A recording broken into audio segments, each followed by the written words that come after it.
Opa! Você acabou de chegar no canal oficial de cortes do MandaCast. É um prazer te receber por aqui. Antes de assistir o vídeo, não esquece de só curtir esse vídeo, comentar alguma coisinha muito fofa e se inscrever aqui. E olhando daqui parece que é o contrário, sendo muito sincero. Às vezes eu vejo quando o senhor conta as suas experiências, que daqui a pouquinho a gente vai pedir para o senhor contar algumas. É muito bom ouvir, gente. Mas dá um constrangimento muito grande. Não sei se o Lucas sente a mesma coisa, porque parece que existe uma intensidade muito diferente. O senhor citou a questão do foco e tudo mais. Obrigado, Paulinho. O senhor citou o foco e tudo mais, mas eu acho que algo vai além disso também, mano. Obrigado. A gente hoje em dia não tem... Posso dizer... É diferente, mano. Quando é que você ia pensar com 17 anos e orar pra alguém ser curado? E quanto mais orar pra alguém se ressuscitar, mano. Acho que falta muito dessa fé prática, dá um constrangimento muito E essa grande. verdade, nessa questão tanto da manifestação de curas, ou essa ousadia, mesmo que não tenha acontecido, mas ir lá orar por uma pessoa para voltar à vida, não se resume somente a isso. Havia as batalhas espirituais também. Nós tínhamos um confronto direto com demônios. Nós tínhamos um grupo lá em Teresópolis. Desculpa, é a Coca-Cola. Tínhamos um grupo lá em Teresópolis, que hoje é uma igreja, a Assembleia de Deus JAT, Ministério JAT. JAT é uma sigla que significa Jesus ama a todos. Era sempre o ex alguma coisa, que se converteram, e a gente se reunia para começar a cantar. E nós não tínhamos nenhum tipo de cobertura espiritual de alguma denominação até então. Só que nós éramos apaixonados por Jesus. Aí eram jovens interdenominacionais que se reuniam e começávamos a cantar, às vezes num bar, às vezes na rua, numa praça. E as pessoas vinham, se aproximavam, vinha algum jovem, começava a pregar. Nessa noite, nós estamos aqui em nome de Jesus, e Jesus é a solução e tal. E fazia o apelo, a pessoa vinha, a gente colocava a mão, às vezes pegava o demônio. Só que nós não tínhamos experiência, ou experiências com aquilo. Ninguém nunca nos discipulou a isso. E as pessoas começaram a ser libertas, até que isso tomou um corpo tão grande que uma diretora de uma escola, ela cedeu um espaço que era da cantina, e era um lugar bem amplo, para que nós fizéssemos cultos às sextas-feiras nessa escola. E tinha o José Carlos, que era o líder, e não fazia parte do grupo dos 7, dos intocáveis, mas tinha um grupo dele que nós acabamos se inserindo nesse grupo JAT. Sexta-feira, meu amigo, você não via a hora de terminar o trabalho, de sair em casa, tomar um banhozinho, se arrumar e para ir para o cultão. Era um louvorzão. Era acho que 2 horas sem parar, um louvor atrás do outro. Isso, né? Não tinha uma denominação, era um grupo, Tinha, pessoas que se era um conheciam. grupo, JAT, era um grupo JAT. Hoje é a Assembleia de Deus, Ministério JAT. Mas naquela época não. A gente começava a louvar a Deus e cantar, e daqui a pouco começava a pessoa sem a gente orar. Pum, pum, tudo caindo endemoniado. Fazer o quê? Sair no braço. Não, brincadeira. Ué, Aqui tem coragem. Oi? Tinha aquelas bíblias de estudo? Não, também não, também não. Eu estou ensinando como não deve fazer. Ah, entendi. E a gente partia para cima, dentro da nossa inexperiência, mas usando sempre o nome, que é sobre todos os nomes. O nome de Jesus, impunhamos as mãos e orávamos, e expulsávamos, e as pessoas eram sendo libertas. Então, experiências que aconteciam. Com isso, as pessoas começavam a falar, os meninos do JAT, os meninos do JAT. Tinha um caso de possessão na casa de alguém. Ah, chama os meninos do JAT. Lá ia, dava medo, mas nós nunca íamos sozinhos, né? Sempre tinha gangue, do bom sentido, né? Não, mas talvez essa seja uma das diferenças para hoje, que eu percebo até em mim.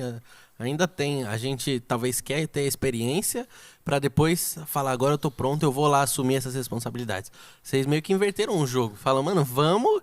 E aí foi aparecendo coisas no dia a dia, e elas foram as experiências que... experiência com o tempo. Sabe, Lucas, desde muito cedo, eu sempre aprendi, quero falar isso para os internautas, que não é sobre mim, é sobre ele. Não é o que eu tenho, é o que ele tem. Não é o que eu posso, é o que ele pode. É a autoridade delegada, investida sobre a minha vida. Então, desde muito cedo eu aprendi isso, com essas experiências, com essas batalhas. E dentro disso teve uma ocasião, isso já adulto, já pastor. Então, passei um processo muito delicado na minha vida, né? E nesse processo, acabou tendo uma separação, né, lá atrás, e foi delicado.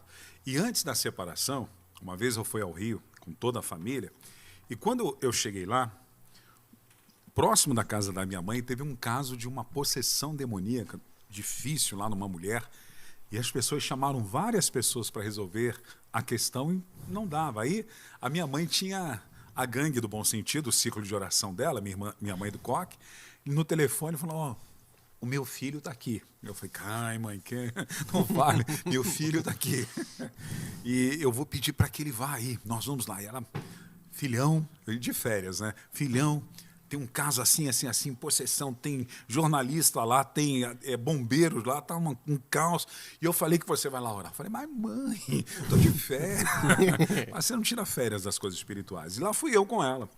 Cheguei lá, pela misericórdia de Deus, o Senhor deu graça, porque a autoridade de Jesus, a mulher foi liberta. Bacana. Aí vem esse contexto que eu falei, de passar esse processo delicado. Eu volto para o Rio, para casa da minha mãe, né, sozinho. Isso, eu vou, para não exagerar, eu acho que, vamos dizer aí, talvez 20 anos depois. Certo. 2 décadas. 2 décadas. E eu mal, passando por um processo dele. Mais ou menos isso, acho que 20 anos.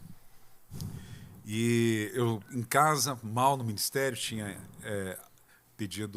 solicitado a Convenção do Estado do Paraná, meu afastamento das minhas atividades eclesiásticas, né? Queria um tempo para restabelecer minha vida. E eu lá, de repente, o telefone toca.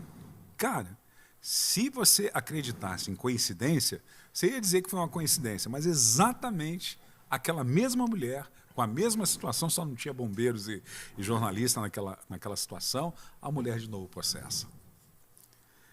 E a minha mãe, Wander, você tem que ir lá. Eu falei, não quero ir, mãe, eu não estou legal, não estou bem. Não, você tem que ir.